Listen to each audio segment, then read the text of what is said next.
So, two stories break over the weekend, seemingly unrelated, but kind of related.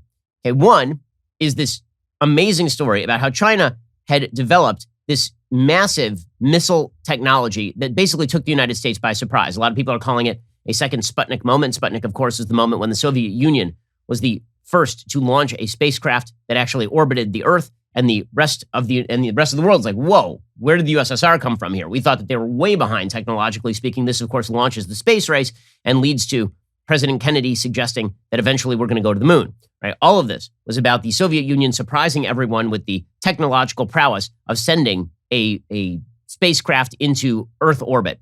Okay, well, now the Chinese have basically done the same thing, and this is going to lead, you would imagine, to a bit of a new arms race here. According to the UK Daily Mail, Beijing has mocked America by saying their secret test of a 21,000-mile-per-hour nuclear-capable missile, which orbited the globe before returning to Earth to strike its target, is a new blow to the U.S. mentality of strategic superiority over China. The jibe follows a report from the Financial Times, which cited 5 unnamed intelligence sources, saying that the Chinese military launched the Long March rocket in August, carrying a hypersonic glide vehicle into low orbit.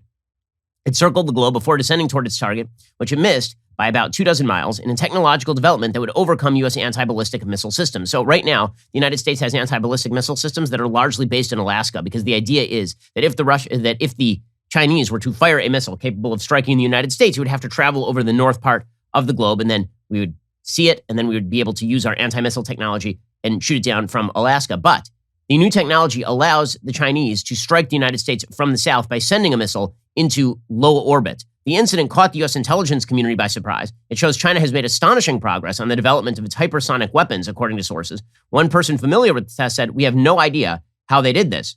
To rub salt into their wounds, an op-ed in the Chinese state media outlet Global Times, Beijing's mouthpiece, said the test means that there is a new key member in China's nuclear deterrence system, adding this is a new blow to the U.S.'s mentality of strategic superiority over China. So this is explicitly an attempt to defeat the United States missile defense system. Again, those hypersonic missiles can reach speeds up to 21,000 miles per hour. They can strike anywhere on Earth from space within minutes. And the goal here is to avoid the normal trajectories for the ballistic missiles and thus evade U.S. missile defense. So all of this is to say that China is obviously upping the ante here. China has been becoming more and more belligerent on the world stage. They're taking advantage of American weakness. And meanwhile, what's happening here in the United States? What's happening here in the United States is that many Americans, and I would say a large percentage of people in the Democratic Party, are simply embarrassed by the idea of a muscular America, period. And this has now become a cultural thing, because not only are there a lot of Americans who are embarrassed by the idea of a muscular America at home, right? We should all be embarrassed of being Americans. America was founded in 1619. America really has nothing to show the rest of the world. Also, at the same time, the United States should be catering to, for example, the Chinese market. And you can see both of those moves happening in this, what would be a kind of small cultural story normally, except it really isn't. When you're talking about iconic American art and the transformation of that American art into a sort of anti-American art, there's a reason for that, and it's a big problem. So the story that emerged over the weekend is that Superman is officially moving on from the American way. So the slogan for Superman, so we've had a lot about Superman in the past several weeks. Turns out that the new Superman, who is Superman's son, is bisexual, which is all very exciting. Right? We have to have a Superman of every sexual orientation before America truly has reached its apex. As I've suggested, until Superman is actually a transgender little person, I think this is all pinkwashing. But Superman himself, right, the classic original character, is going to be getting rid of the slogan that was used for many years for Superman, truth, justice, and the American way. Now, Superman as a character had been moving in this direction for quite a while. So you'll recall that in Superman Returns, there was a line where it was used as a throwaway. It was truth, justice, and all the rest of that stuff. Right? It was a very cynical movie. And the idea was that there's nothing special about the American way.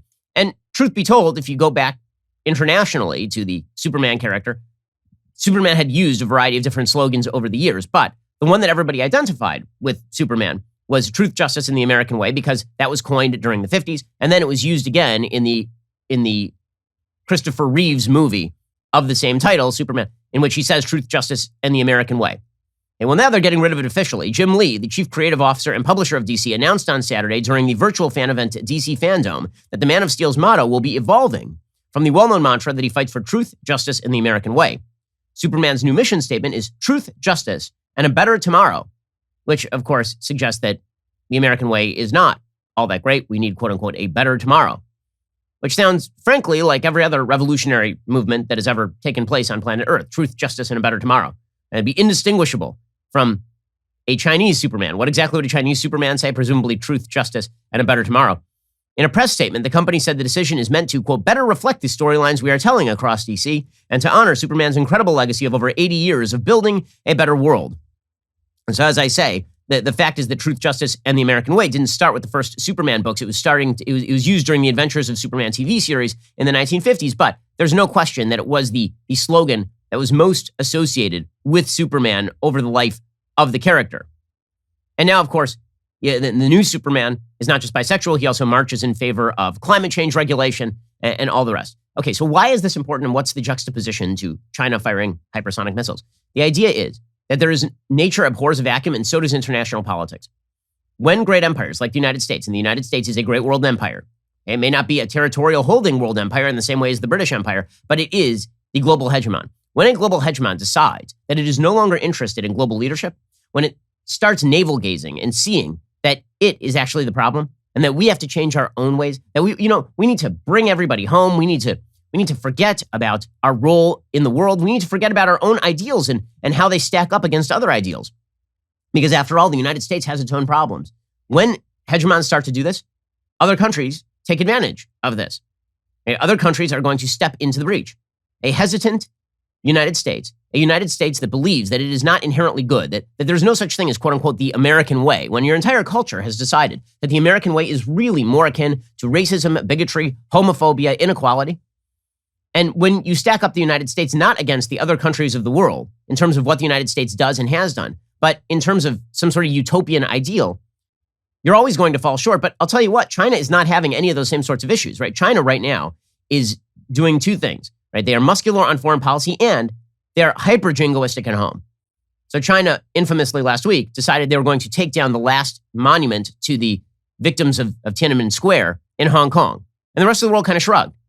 And the rest of the world kind of shrugged because China is doing what countries have historically done when they want to prove themselves muscular on the world stage. They're saying to their own citizens that our way of life is better and we are stronger. And meanwhile, the entire West is in the middle of the throes of chaos and confusion ideologically and philosophically.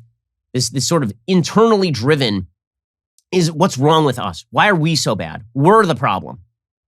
And the only way to correct that problem is, of course, to bring home all of our resources and then spend it on ourselves until we die. Because the best way of fixing the problems internal to the United States is basically to get fat and lazy and climb into that warm bathtub and cut open your veins like Pantangeli in Godfather 2, like the Roman emperors of old.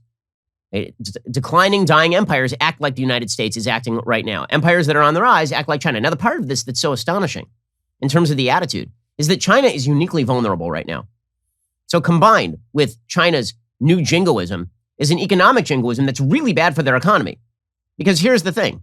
Now, Karl Marx talked about the inherent contradictions of capitalism and how this was inevitably going to bring about the downfall of capitalism. Okay, the reality is that capitalism is extraordinarily robust. And capitalism can't be brought down by capitalism. Capitalism can only be brought down by people who wish to overthrow capitalism. That's not true with regard to communism, which relies on suppression. Communism relies on destroying people who stand in its way. Right? The inherent contradictions of communism are replete in China. I mean, right now, China is experiencing some pretty significant economic issues. Now would be an excellent time to take advantage of Chinese economic weakness. Because, of course, if China is making the case for, quote unquote, the Chinese way, they also have to be making the case for the Chinese communist system, which is actually a particularly unsuccessful system in terms of economics. The only part of the Chinese system that works at all is the part of the Chinese system that is capitalism and free trade dependent. The part of the system that is rooted in redistribution and government subsidies is wildly unsuccessful on a dollar-to-dollar level. Like they'll develop a piece of technology once in a while, but on a competing and free market stage, China can't compete, and meanwhile, you have the leadership in China that's turning inward. Xi Jinping is basically saying China ought to rule the world and our economic system has to get more communist, not less communist. Those two things are in extraordinary contradiction because the more China becomes more communistic at home, the weaker they are. According to the Wall Street Journal, with its pandemic recovery in the rearview mirror, China now faces a prolonged period of slower growth with increasing policy uncertainties as Beijing attempts to carry out ambitious long-term reforms. China's economy recorded a steeper than expected economic slowdown in the third quarter of the year, expanding 4.9% from a year earlier. The disappointing growth rate reflected a host of headwinds: tighter rules on the property market that have chilled activity in the private sector, widespread power shortages, continued concerns about COVID-19. While economists had predicted momentum to slow from the first and second quarters of the year as the statistical base effect from last year faded, the Chinese economy now faces a more daunting set of challenges than had been foreseen earlier in the year. After China emerged from a coronavirus-racked 2020 as the only major world economy to report gross domestic product growth, it set a target in March for expansion of 6% or more for the year.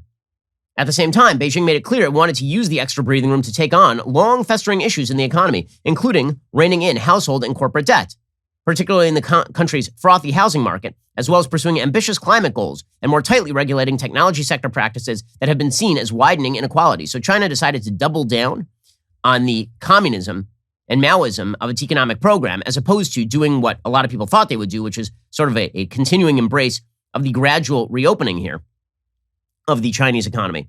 And so China is actually very vulnerable right now, or they would be vulnerable to a civilization that actually cared about its future and had the strength of its convictions. But we are not that civilization. I hope you enjoyed that clip from The Ben Shapiro Show. If you did, go ahead and hit that subscribe button so you stay up to date with all our future content.